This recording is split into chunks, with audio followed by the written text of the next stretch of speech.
My name is Jason Ingber, and I'm your host. We're here with Keith Mitnik, who's going to be giving us a whirlwind of old adages that you can resurrect and use in your daily life and in your practice to up your game and value.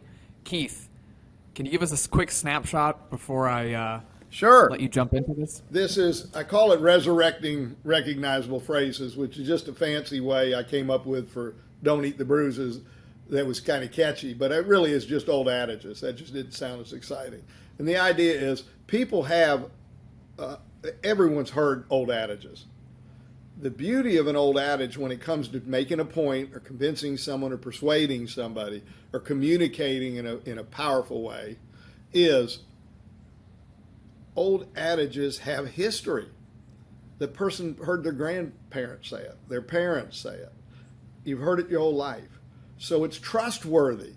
It's coming from, we have people talk about, better times, whatever. It's coming from a place of trust. And it's got a warmth to it because of its familiarity. It's an old friend coming to visit you're glad to see. And it has instant meaning. You don't have to explain what. You say something like, rather be safe than sorry. You think I got to explain that. Let me tell you what I mean by that. So it's shorthand, and it's got this added benefit of being so trustworthy because they heard it long before you ever said it and from people they trusted. So that's Got it. the idea behind it. Historical value with a punch behind all of that built-up meaning. Yep. We all know what it means. And that's All why I right. call it resurrecting, because some of them you hear all the time. And, I live in courtrooms and I use these all the time, but some of these, you may not have used them or heard them in 10 years. So I'm resurrecting them. I'm digging them up and putting them up where they go, oh, and as soon as they go, I know what that means. That makes sense to me. And now you're at a head start in convincing somebody without wasting a lot of time explaining it. It's memorable. They can bring it back up. It's sticky. I talk about things being sticky. It sticks to you. They can carry it into the jury room and say, yeah, but for goodness sake, should have been rather been safe than sorry. And there's some other examples of that. They all cluster. These sayings tend to cluster around a point. And the point being, I'll give you an example. Someone having a tripping hazard on a sidewalk. We talked about that in an earlier episode. And or someone goes to an ER and they go in with chest pain and they send them home, say you're fine, they have a heart attack at home. Those kind of situations all fit this cluster of those old adages.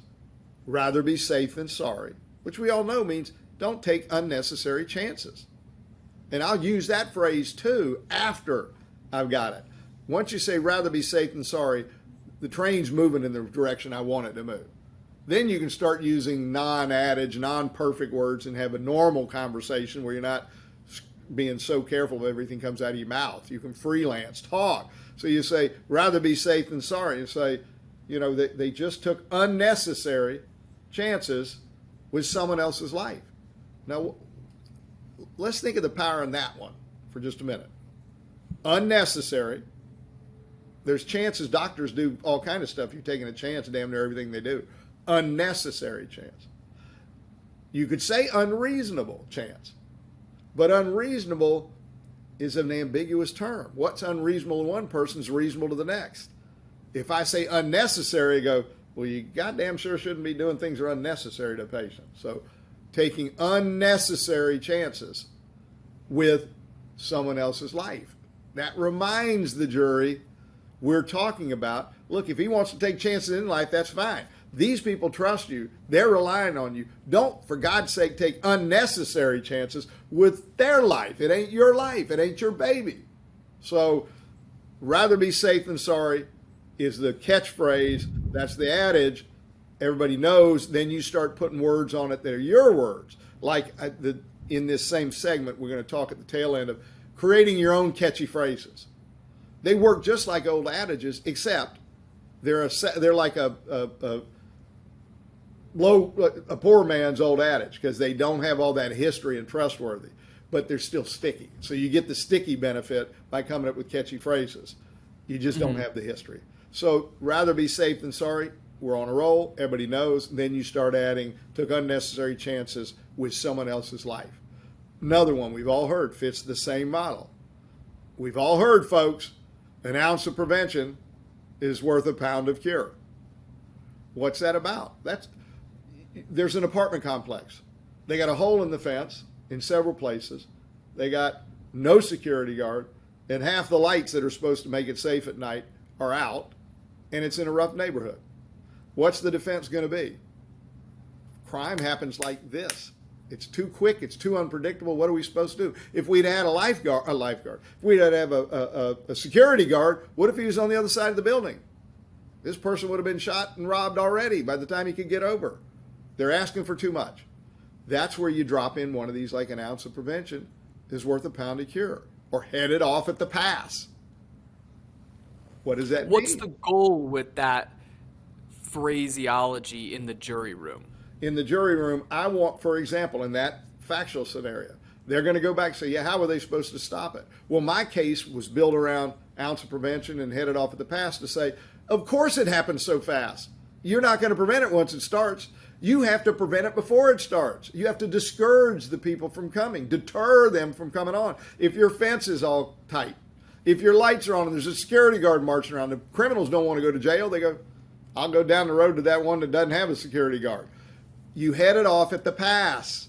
Because why? Once it happens, no one's going to stop it. It's too quick. Now, guess what? I've just taken their whole defense as it happens too fast and made it, to make matters worse. It happens so fast you can't do anything about it. So what do we do here? Why are they responsible? Because they should have got out in front of it. They know what kind of neighbor it is. They know that they need to rather be safe than sorry. They understand that an ounce of prevention is worth more than a pound of cure. Just head it off at the pass. And I've just thrown 3 of them in. Something's sticking with somebody. Anytime then that you're trying to head off someone in that way, you could use that label. Sure. You know, anytime you're trying to convey, like, you should have just gotten ahead of this, you say that label. Right. Look, your son comes home and flunks a test. And they say, that was a really hard test. Mom, I studied really hard last night. You say, all right, but, you could head that off at the pass because you started last night at 9 and went to bed at 10:30, and you knew about the test all week. How about we start studying a couple days earlier and head it off the pass? Because if you wait till the last minute, you may not have time that it sticks in your mind. Start earlier. Head the F off at the pass. All these work. So when you're trying to communicate to somebody where you ought to get out ahead of it and head it off. Nip it in the bud. That's another one. Nip it in the bud. Mm-hmm. Nip it in the bud before it ever starts. Someone's, your daughter's dating some guy who's a bad apple and you know it. What are you talking to your husband about? What are we going to do? We got to nip this in the bud. We don't want to marry that jackass. So all those phrases work. It's like a little atomic nuclear reactor. It's small, it's short, it's fast, and it's so potent. Mm-hmm. So, what other adages are we going to learn today? Well, don't take unnecessary chances already with someone else's health. How about, here's one that fits. I'm going to give you, again, a cluster of them. Terms for, let's take, the doctors have a team, and not a damn one of them did the right thing. And all of them should have picked it up. And no one did. And the defense is defending that. You wind up litigating med mal cases on top of just all the time car crash cases. Oh God, I do product cases, mass tort cases, business. We call it business trial group. We're hired on a. You did mass tort pharmaceuticals? Oh yeah. There's not a case out there that I haven't tried. Probably that's a civil lawsuit. Continue. Can you shoehorn the mass tort pharmaceutical into what you're talking about now in any story or something that you would remember from that? It's just a fascinating area of law. That one fits. They didn't do all the testing they should. They got with the FDA, they held some stuff back. They didn't show this to the FDA. Yes, it got approved, but it was kind of a little sleight of hand how it got approved. Everyone knows what sleight of hands means. Everyone knows that's a magician. It's a magic trick. You can say the way they got it through is a bit of a magic trick. They waved the wand over here and they palmed the quarter over here, and they said that wand looks real good. Sure, you're approved. But you can't hide behind what the FDA said when they were not an open book. There's another one with the FDA. They were not an open book. So, and then if you're in with someone goes to the hospital, they see the internist at the hospital, that's the hospitalist, they see the specialist who's an infectious disease, and they see the surgeon. And everybody blew, screwing around. There was a tumor. Now the cancer's beyond treatment. And you got to sue all three of them, because what do? Their defense is, you think they all just dropped, they all missed it? It wasn't there to be caught reasonably. They're all just committing malpractice, all three of these fine local doctors, and they take comfort in number. So what do you do back to that? Well, this is where some of these adages fit. Well, there are too many cooks in the kitchen. Left hand didn't know what the right was doing. It slipped through the cracks because nobody was paying attention. And here's another one that fits that very well. This is actually, I'm skipping ahead, this is not an old adage. This is a phrase, a catchy phrase that it's sticky and sounds like it ought to be an adage. This is one that Morgan came up with. If everyone's responsible, no one's responsible. What's that mean? In other words, you better assign someone to make sure this gets done. Not just, folks, there's a room of 8 people. We need to get this done. Everybody agree? Yeah, okay, walk out. Who the hell's going to do it? Everyone's responsible. And the answer is everybody was supposed to do it. Guess what? Everyone thought the guy sitting there or the lady the other side was going to do it, so no one did it. It comes up in slip and fall cases in grocery stores all the time. They come in and say, our policy is any employee of ours, when they move through the store, they're supposed to be checking the floor for any foreign substances that may be slick and calling in for help and standing there. So we have a very good policy because it involves everyone. Well, guess what? You get their corporate representative up and say, have you ever heard of the saying, if everyone's responsible, no one's responsible? You understand what happens. The person in front of you walking through the store is figuring the one behind him is going to do it. And the one behind him who's taking notes figures the stock boy in front of me is going to do it. Nobody does it. That policy was for your protection, not your customers, so you could hide behind it in this courtroom and make it sound like you were actually being careful, when in fact it does nothing. It's worthless. If anything, it makes it more dangerous because everybody can pass the buck to somebody else. So, and how do we know? Proof's in the pudding. I love proofs in the pudding. What you're saying is, look, you can't say every outcome was because of X. That's another saying. Monday morning quarterbacking. It's easy to say you do something different after you know the outcome, but some things, in all likelihood, don't happen if you did it right. And the proof's in the pudding. Look what happened. Proof's in the pudding. Okay, I love that one, and I know you've used that one, the responsible everybody. If no one is responsible, then everybody is responsible. Or the opposite. If if everyone is responsible, no one is. If everyone's responsible, then no one is. I gotta ask though, does that make you more inclined to want only a judge to try your cases or a jury? It depends on the judge. Because a jury, everyone could pass the buck. A judge has got to be responsible for bringing back a verdict you want. I just believe in the jury system, even though sometimes it's broken my heart. Overall, it works, and it depends on the judge. But if it's a judge that I really trust to do the right thing and they're smart and fair and conscientious, I would go often on a judge trial. But on that case, the defense is never going to agree. They're going to want the jury trial. And if it's a judge I'm not as enamored with, I don't want them deciding the outcome of the case, I'll take those jurors. So rarely do you try. Occasionally we do. But your 98% of your trials, or what jury. Percentage of your trials aren't jury? 99.9. I don't do a lot of it. It's called bench trial. I don't do a lot of bench trials. But actions speak louder than words is a great one. Actions speak louder than words. Everybody knows what it means. I know he said that he didn't run the red light and hit us, but he left the scene. Mm-hmm. Why did he take off? If he didn't do anything wrong, he'd be there to want to tell the police officer, it wasn't my fault, this person cut me off. That's their story. Why did he run? Actions speak louder than words. And everybody goes, you know what? Your actions are bullshit. Your words are bullshit. Your actions, so you wouldn't have run. I've done it in lawsuits with doctors where suddenly they've changed a record. and you caught them, because we can go do these searches through the computers and find stuff been changed, and so now you know they changed the record. And they'll have an explanation, but it looks bad. And you get up and say, actions speak louder than words. He said he did nothing wrong. He did it by the book. Why would he change the records? Why would he change those 2 words if he did it right? You don't need an expert witness to tell you. You know from your common experience in life. Actions speak louder than words. His actions are somebody that had something to hide, not somebody that's an open book. I did everything by the book. There's a bunch of string of them in there that just kind of come to me naturally because I use them so much. But so let's go to some of these catchy phrases you make up yourself.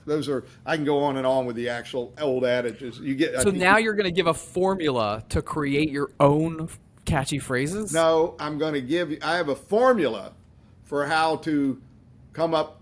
In our next segment, we're going to talk about tapping into the real power of analogies, and I have a formula for those.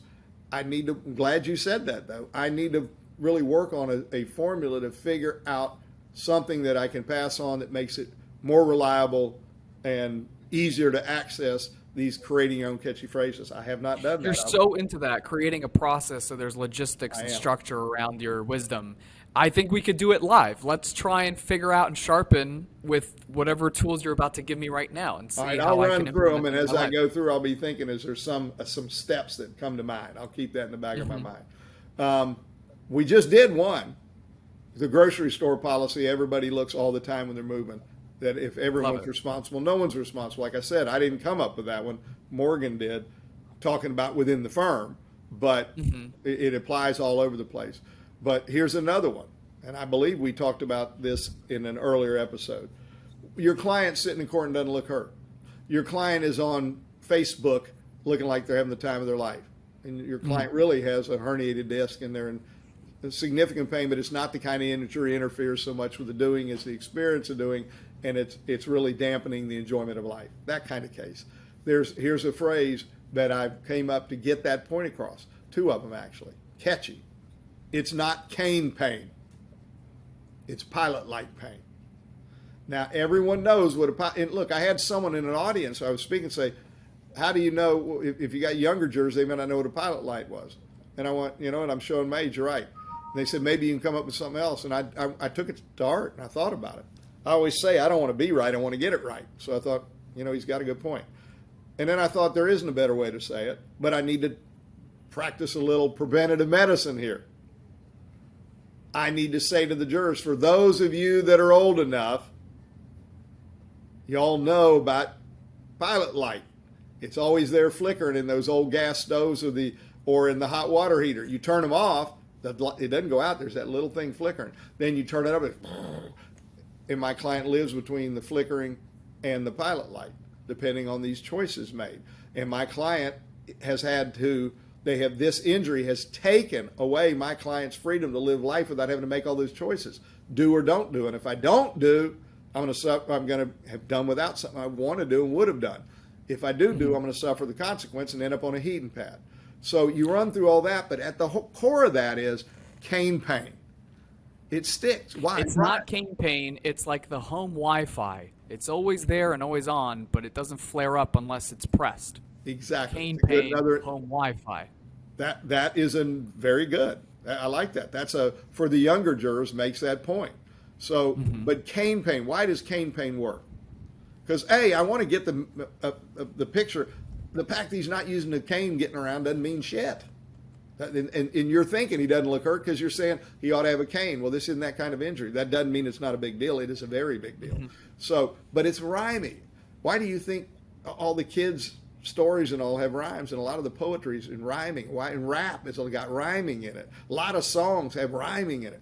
Rhyming works. We are taught to react positively to rhyme. Part of it is it's sticky. Rhymes stick. You can't, how many people will ever forget if the glove doesn't fit, you must acquit? It was catchy as shit. And I know Johnny Cochran. I actually tried a case where he sat in the audience, and it was a case he had tried the first time, and I retried it because we were in an area that we were afraid his notoriety was going to play poor with some of our jurors. And so on the retrial, I tried it. And I had him come up and whisper in my ear, and I said, I got something from Johnny Cochran, my friend here, that he wants me to share with you. And, so we ended up, giving him, because it ended up we had a lot of African Americans on the jury. So it became a positive, but I'm all the way deep in the case. So, he couldn't come. You guys planned that out, that he would come whisper in your ear? I planned out him coming after I got in there. I called up John Morgan. I said, John, we were in the middle of this trial, and I believe this jury that we were keeping Cochran away, I think it will be a benefit. Can you get him here? And he got there. I don't want to get it right. I don't want to be right. I want to get it right. Yeah, that's my own catchy phrase. That's Keith getting it. That's practicing what you preach right there. So cane pain, it rhymes, it sticks. Now you got to be careful, because there are people who applauded that verdict in OJ. There are people that hated it. So you got to don't get so catchy that it sounds like that damn. If the glove don't fit, you must quit. But you could still do rhymes. You just got to be careful it doesn't get a little too much and sappy and like you're being some, silver-tongued devil. They got to come from the heart. They got to be sincere, and they got to be not too syrupy. But there are a lot of them. Here's one that I came up with a couple of years ago, and I love it. In the courtroom, they are often suggesting that your client may not really be hurt. They may be faking. You rarely say it. Why? Because they're afraid it's going to backfire.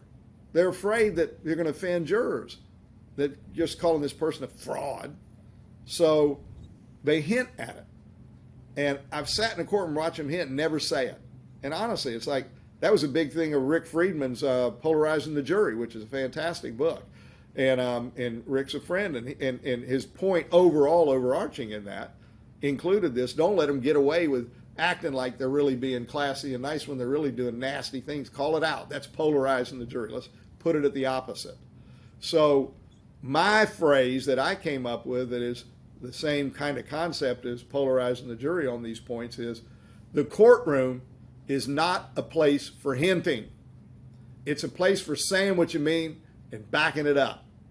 Mm-hmm. And if you're particularly feeling good about yourself, you could add on the end of it, courtroom is not a place for hinting. It's a place for saying what you mean and backing it up, or hush up.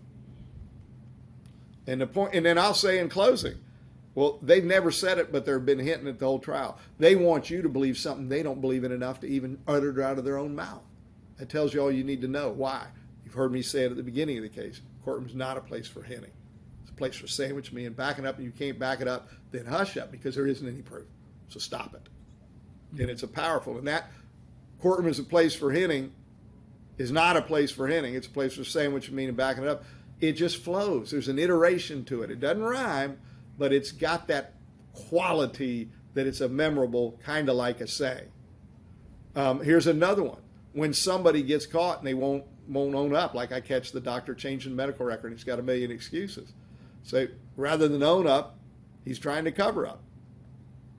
That's got the rhyme. Rather than own up, he's trying to cover up. Here's another one. So the jury understands this is a forever injury. I say to the jury, when I'm talking damages, this is a verdict for all time. I've said it so much, it is an old adage to me. But it's memorable, it's short, it's catchy, and it's sticky. This is a verdict for all time. Now here's another one. We don't come back in 10, 20, 30 years and do an update jury. We get it right now, or we don't get it right at all. We get it right now, or we don't get it right at all. Now when they go to deliberate, and someone says, well, that's enough money, you say, well, maybe for what happened in the past, but this is a verdict for all time. And if we don't get it right now, we don't get it right at all. This is a verdict for all time. And so we aren't even considering when they turn 50 and 60 and 70, if they make it to 80. So it is a catchy phrase. So when the juror goes back to deliberate, those jurors who have seen the light and are on your side can help persuade other jurors who are led astray by the defense to come back on, or at least take the wind out of their sails so they're less motivated to fight to the bitter end. They say, all right, fine, I want to go home.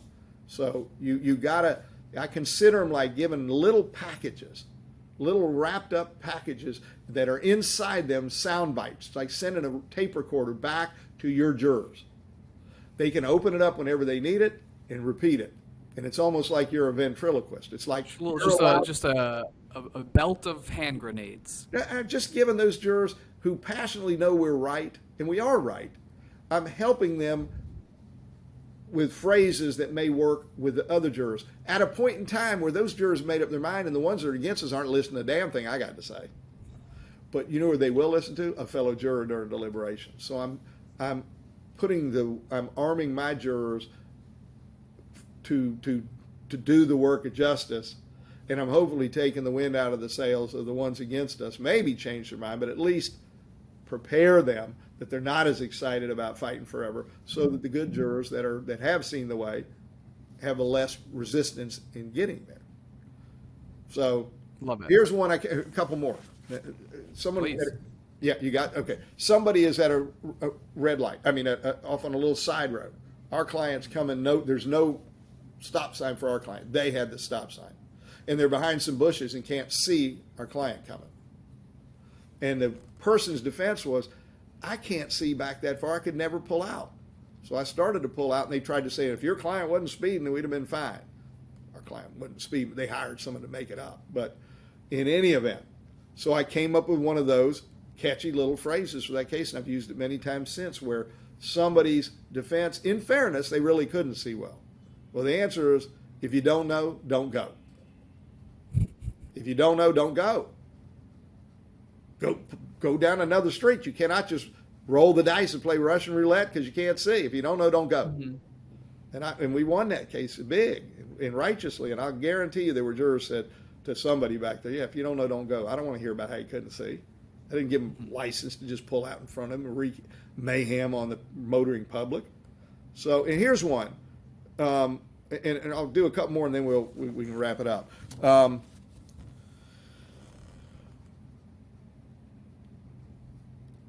There was, I have cases against cigarette companies, and the defense is choice, choice, choice. That is one of the most powerful words I've ever seen in litigation. They can win, they're defending someone who smoked a bunch of years, and while they were back then doing everything in their power to downgrade the threat level, people would have heard something back then, and they kept smoking. And they say, well, that's their choice. Everybody believes in choice. What's choice mean? Personal responsibility. You made choices, now you died from cancer, don't blame the cigarette company. And it's a choice, may be the single most powerful word I've ever faced in the courtroom that the cigarette industry came up with, and I've come up with a bunch of ways to deal with it. Mm-hmm.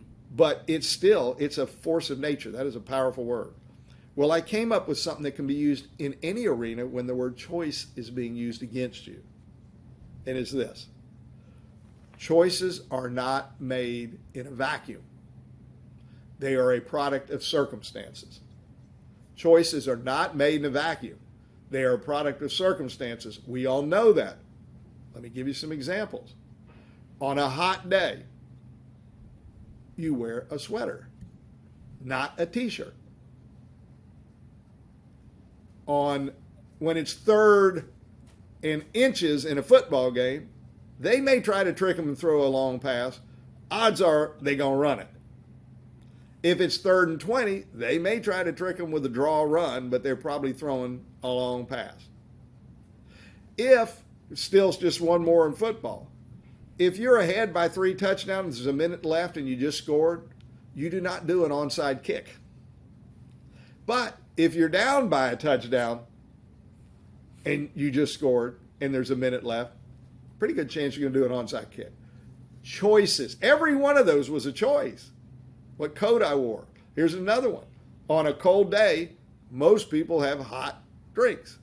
On a hot day, most people have iced drinks. All of those were choices. Circumstances. Can you talk about the choices you make in the clothing you wear as you go through a trial? Yeah, sure. I just spoke at something at the National Trial Lawyers Association down, and it's called the Trial Lawyers Summit. You got to get me invited to that group. I'll get you next year. We just did it. It was a great outing. A bunch of really good speakers and a huge turnout. It was a great event. But in any event, Lisa Blue, who's a great lawyer, has written books on all kind of things. In particular, she's jury selection out of Texas, and she's just a class act. Lisa Bloom? Lisa Blue, as in the color blue. Very, very good lawyer, been doing it a long time, and just a good person. And she was up talking about what to wear, and she laughed because she asked, could she go in front of me because she had to go pick up some granddaughter or somebody and had to leave early. Could you mind if I go? I'm only going 30 minutes. So I said, of course, go. So, but she laughed before she walked off. She thanked me and said, it's funny you're wearing a brown suit. And I thought, why is she saying that? She got up on stage, and one of the things she talked about is dressing and how you gotta look powerful and strong, and you don't want to wear earth tones. You want to wear these powerful power suits and ties, and she wears a red dress because you stand up. And actually, it got me thinking because she put up pictures. There are a bunch of people on a stage, and one of them's in a red outfit, and they stand out. Someone was in a different color, and it was a tan color, and they stood out the worst way. They kind of disappeared with all the power. And to me, and I believe in that all those little nuances are worth talking about. But honestly, to me, I use, and I don't, who knows? Lisa may be right. I may need to go get me a red suit, but she wouldn't say it. Could be what works for her. It works for her, and she's teaching it, and I have enough respect for her. I'm thinking about it. But here's my current thought. I wear brown, just like I got on today, for jury selection. I've worn this suit in so many jury selections. Why? Because I worry that jurors are going to think come in thinking we're powerful, strong, bullies, kind of negative things that a charcoal gray or navy suit, I would just look like a corporate suit. And I don't want to look, I'm not, frankly, in life, I wear brown more than I wear brown or black, but I wear a lot of brown. I just like brown. And it really is who I am. But with the jury, they meet you and you're in a brown suit. You're not what they thought. You look a little different than I expected. And I think that helps bridge some of these negative connotations that wouldn't be fair, but they're bringing them forward because they haven't met me yet. So while we're getting to know each other, let me dress not like the jackass you think I might have been, because I'm not that person. So the brown to me is approachable, and it's I'm not trying to march around and own the courtroom. Mm-hmm. I do want to own the courtroom. I don't want to act like I'm a jackass doing it. Second day, I usually wear an olive for opening because, again, we're still getting to know one another. Time we've finished opening and jury selection opening, if they haven't kind of got to know me, we haven't broken, what do you call it, icebreaker hadn't happened, I'm in trouble. By the end, you're wearing LED lights on top of a top hat. No, I don't. But when, for example, I do cross-examinations, I wear gray or black. If it's a big cross, it's black. It's like you're the Undertaker. We're doing serious, lethal business today. And I feel in a black suit or a charcoal gray suit, you look serious. I just don't want to look like that uptight, serious guy. But now I want the witness to go, I got a force of nature coming at me, and he looks pretty serious. And in closing, I usually switch to navy blue because it gives you, it's an authoritative look. And so I need to have authority talking to him. I'm not going to get authority because I put on a blue suit, but why not have something that fits well with the authority I hope I've gained by shooting straight with the jury the whole trial. So love it. That is amazing. Now we've done old adages, and we've done creating your own basically old adages, these catchy phrases. They move the needle for you. In the next sequence, we're going to do one of my favorite topics of all time, which is the tapping into the real power of analogies. It's a fun one, and it's a real difference maker.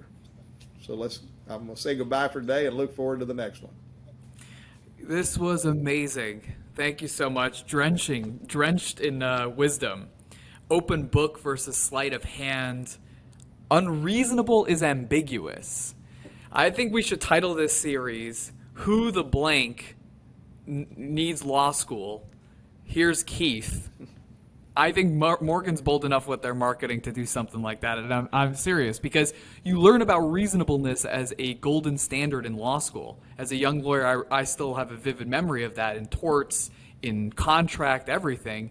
But you are saying in the real world, you got to be very intentional with how you craft your adages, how they pack a punch, and I loved all of them. Yeah, I'll give you one on that. We're all taught to say he failed to use reasonable care. He was negligence, which means failure to use reasonable care. That is so boring. It's so ambiguous, and what the hell is negligence in it? How about he failed to do his job right? Everyone knows Amazing. I got a job to do, and I better do it right. I don't need some legal standard. I say we have to prove they were negligent, which means fail to use reasonable care, which simply means on that day on the road, he didn't do his job right. On that day in the hospital, that doctor did not do his job right. I love it. Is it fair then to say that whenever you have a legal standard or some sort of legalese, that's a flag to figure out either an adage or a catchy phrase from yourself? Absolutely. Doctor failed to meet the prevailing standard of care. What in the hell does that mean? And by the way, there's no book you can go out and say, here's the standard of care. So how do you get the point across in a way the jury can sink their teeth in and get it? Look, he failed to use reasonable care, what was expected of a reasonably careful doctor under the circumstances. You know what that just means? There's certain there's certain minimum standards to be careful and safe that they're supposed to do. And he just didn't even come. I'm not talking about way up here, just basics, fundamental ABCs. He didn't do his job right. Amazing. So, Amazing. Thank you so much, Keith. I really enjoyed, as Me too. always. This Can't was wait for fun. the next one. Me Thank either. you. Bye.